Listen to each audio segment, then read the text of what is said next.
আপনার জীবনে কোনো অনাকাঙ্ক্ষিত বা খারাপ সময় আসলে আপনি সমস্যাটা থেকে না পালিয়ে সমস্যাটাকে ফেস করুন। যেটা হয় যখনই আমরা কোনো খারাপ ঘটনা ঘটে বা কোনো অনাকাঙ্ক্ষিত বিষয় আমরা বুঝতে পারি, তখন কিন্তু এটা থেকে অনেক ক্ষেত্রে আমরা সমস্যাটা সমাধান না করে এটা থেকে দূরে সরে যাই, এখান থেকে আমরা পালিয়ে যাই। এবং এই পালিয়ে যাওয়াটা থেকে সাময়িকভাবে আপনার হয়তো বা আপনি চাপ থেকে একটু বিচ্যুত থাকলেন ঠিকই, কিন্তু সমস্যাটা কিন্তু থেকে যাচ্ছে। আপনার কিন্তু সমস্যাটা আরও কমপ্লিকেটেড হচ্ছে, আরও জটিল আকার ধারণ করছে।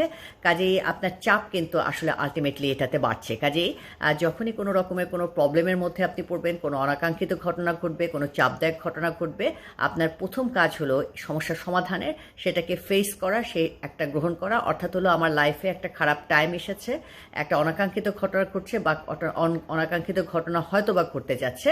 কাজে আমার এটা ডিল করতে হবে, এটাকে আমি গ্রহণ করলাম। এবং এর পরবর্তীতে যখন আপনি গ্রহণ করলেন, এটাকে অ্যাকসেপ্ট করে ফেললেন, তখন কিন্তু আপনি এক ধরনের রিল্যাক্সড আপনি দেখবেন, আপনি ফিল করবেন। এবং এর পরবর্তী ধাপ হবে যে আপনি সমস্যাটা কিভাবে আপনি সমাধান করতে পারেন, সেই বিষয়টাকে আসলে সে পথগুলা বের করা। এবং সমস্যার সমাধানের ক্ষেত্রেও আপনারা একটা plan A, plan B, plan C এরকম করে রাখবেন। অর্থাৎ হলো আমরা একটা যদি প্রথম যে সমস্যা সমাধানের পদক্ষেপ যদি এটা সফল না হয়, তাহলে আপনি যাতে দ্বিতীয় পদক্ষেপে আপনি যেতে পারেন, তৃতীয় পদক্ষেপে যেতে পারেন। অর্থাৎ হলো সমস্যাটাকে আপনি এভাবে ডিল করতে থাকবেন।